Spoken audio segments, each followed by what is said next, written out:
Financial Survival Network, helping you to survive and thrive in the new economy. To find out where to buy gold and silver reliably at great prices, go get your free Financial Survival Toolkit at financialsurvivalnetwork.com. You'll also get our complimentary newsletter. This is the Financial Survival Network. 1490 WGCH. This is Kerry Lutz, and you're listening to the Financial Survival Network, which is brought to you by Miles Franklin. They've been in business selling gold and silver for over 20 years, and I'm a customer because when you buy, they ship. For more information, find them on the web at milesfranklin.com or give them a call at 800-822-8080 and get a free quote. On the phone with us now is a good friend of mine, Jay Taylor. Jay's got a radio show. He's also been publishing a mining newsletter for I think it's more than 30 years now. We are really happy to have him on the show to talk about where you can find the real news. Jay, are you there? I'm here. Hey, welcome. You know, you are my first live call-in guest on the Financial Survival Network. Oh, fantastic. Well, I'm glad.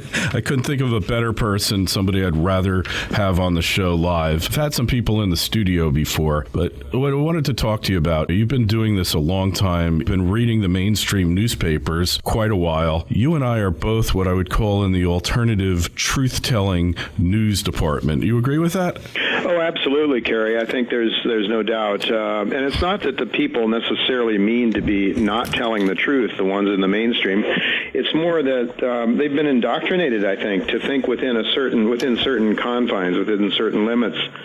I'm not saying there aren't people that are knowingly falsifying things, but I think most people are decent people who just have a set of beliefs that have been ingrained in them through our system, through our educational system, and you and I have talked about economics and the Austrian School of Economics. Well, it doesn't seem to fit or benefit a lot of the people that are running the current racket, let's say, the Federal Reserve, because they have a way now of getting rid of, if you get rid of free market economics, you can give certain advantages to the people that are in power. And I think that's what the current economic, let's say the religion of today is Keynesianism still, even though it was proven didn't work in the 1930s. They continue to use it and think that they just didn't use it effectively enough. So this time, by gosh, they're going to do it really well. They're going to get out ahead of it and really slam the Keynesian economic theory into policy. And they're doing it. And Kerry, I don't see that it's working, but nonetheless, it's the religion. And so people,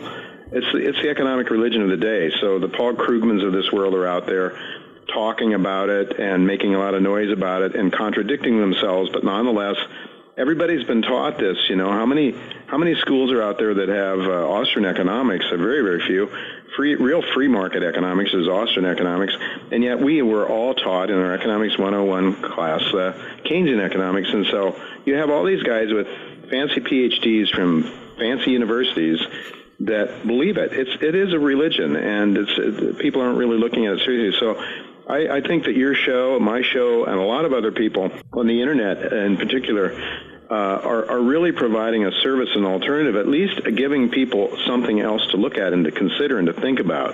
That's all. We're not, I know you well enough to know you are not trying to slam anything home. You're saying, here it is, folks, examine the evidence. Yeah, take it or leave it, right? Yeah, exactly. And, all this time you spent on Wall Street, and you're in the mainstream of the financial system, and did you ever think you would be in this situation now where you feel like you're telling the truth and it's you and me and others of our ilk against the establishment? Well, I think it sort of grew on me gradually as I worked with some major banks in New York City. I think one of the times, when it first started to dawn on me was back when Ross Perot was running for office. And the bank that I was working with was very big in Mexico, and it was a foreign bank, and there was a U.S. bank that was very big in Mexico, and they were charging huge amounts of interest rates, knowing full well that if things went bad, as they inevitably would, because the rates were high because of the very risky loans, that they'd get bailed out by the by the government, by the taxpayers. And then I realized that, Ross Perot was against NAFTA, against the very things that all of my buddies at the bank were in favor of, because it was going to make us richer and bigger bonuses and so forth.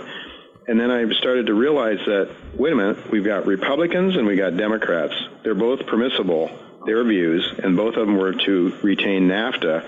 And then you have Ross Perot, but nobody that was respectable could take and even consider Ross Perot's views. So I'm not saying I'm either pro or against Ross Perot, but I think the fact that nobody would even consider some of the things he was saying, which to me was sort of a light that shined in the darkness at that time. And I started realizing, well, wait a minute, this isn't about America. This is about my own selfish interest. It's not about what's better for our country. It's not about free market economics and letting everybody compete on an even playing field. It's all about, can I use my power and influence to take advantage of someone else? And I think that, Kerry, I think that's what's going on in America, and I think that's what's making this and is really causing us all these problems. What you're describing is, some have called crony capitalism. I object to that moniker because it's not really capitalism, it's fascism. But look at the economy now in the U.S., around the world. Do you think that we're in another Great Depression, Jay? Yeah, I think we do, and that's one area that I would agree with Paul Krugman on. I mean, he's saying that. His remedies are exactly opposite of what I would prescribe. But yeah, I mean, I think there's no doubt about it. And actually, if you look at an independent economist and a guy who used to work Bureau of Labor Statistics, economist John Williams, he looks at unemployment and inflation and other measures using the same yardstick that was used in the past. And if you do that, because we don't count people that get discouraged anymore looking for work, if you counted all the able-bodied people out there, we'd be a 22% or so unemployment, which rivals that of the 30s. And by the way, we're not anywhere near the end of this thing yet, unfortunately, Kerry, because I look at GDP, debt to GDP, and the debt to GDP levels are so far in excess of anything that we ever had before, including 1932, when it was the previous peak. I think we were right around, if memory serves me correctly, about 225%. Right. Well, we're at 320 or so now. So, it's really, the debt is the problem. And here's the reason. I mean, Krugman would have Bernanke print endless amounts of money, but the problem is you're not really printing money. What you're doing is, Kerry, in this system, it's a double entry system. So when money is created, it's created from debt. Debt is the raw material from which money is created. So every time Mr. Bernanke creates $2 trillion more, he's got $2 trillion worth of debt on the books somewhere. So, and debt is growing exponentially, and income is growing in a linear fashion.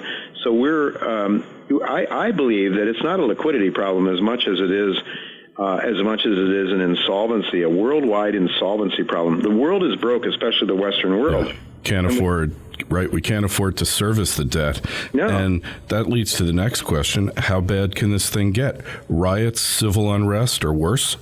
Well, I think that's unfortunately the case, and we see in Greece what happens. We take a lot of things for granted. We get up in the morning, we turn on our car, we expect the car is going to go, we can get to work, we go into our office, the air conditioning, we expect it's going to be on.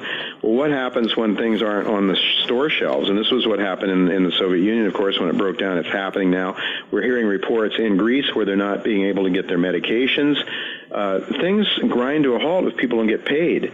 And this is what I think. I mean, I hope I'm wrong about this. I know, Kerry, you hope you're wrong about your projections of this all too.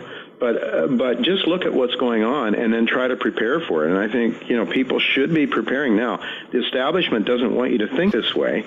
They don't want you to lose confidence in their policy because they know you'll vote them out, and they don't want that. So they're always giving us this happy talk. But we have to look at the reality as best we can.